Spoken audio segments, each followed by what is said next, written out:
Real estate versus mutual funds. ठीक है, तो मैं क्विकली बता देता हूँ, ये बहुत ही इंटरेस्टिंग क्वेश्चन रहता है और बहुत सारे लोग पूछते हैं इसके ऊपर। ठीक है ना, तो अगर हम एक ओवरऑल सिंपल एक ये चीज मान के चलें कि दोनों सेम रिटर्न्स दे रहे हैं। ठीक है, इक्विटी म्यूचुअल फंड्स की ही बात कर रहा हूं मैं डेट म्यूचुअल फंड्स की बात नहीं कर रहा हूं।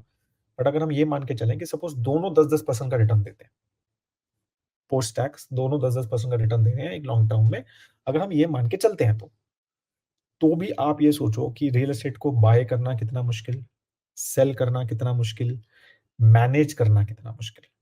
म्यूचुअल फंड को बाय करना कितना आसान, सेल करना कितना आसान, मैनेज करना कितना आसान।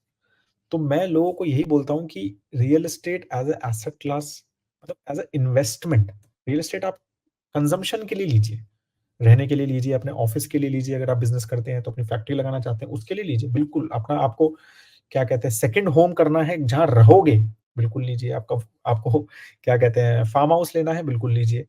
लेकिन आप उसको इन्वेस्टमेंट एसेट की तरह ले रहे हैं कि यार ये मैं लूंगा और इसको बाद में बेचूंगा, राइट, और फिर उससे पैसा कमाऊंगा, तो वो जो है मोस्ट ऑफ द टाइम जो है इट इज वेरी वेरी, मतलब मेरे को लगता है we should avoid that because as I said very difficult to buy, very difficult to sell, very difficult to manage.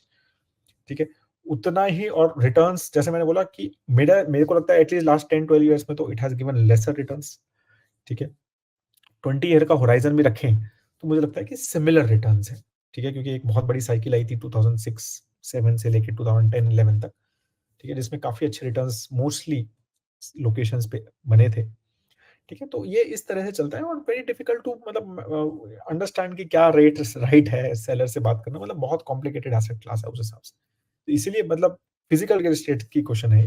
तो इस हिसाब से मुझे, फॉर मी, अगर हम एक इन्वेस्टमेंट एक 5 ईयर प्लस होराइजन है इन्वेस्टमेंट के हिसाब से देख रहे हैं, राइट, और एक इन्वेस्टमेंट के हिसाब से देख रहे हैं, तो mutual funds, equity funds are much much better according to me than real estate.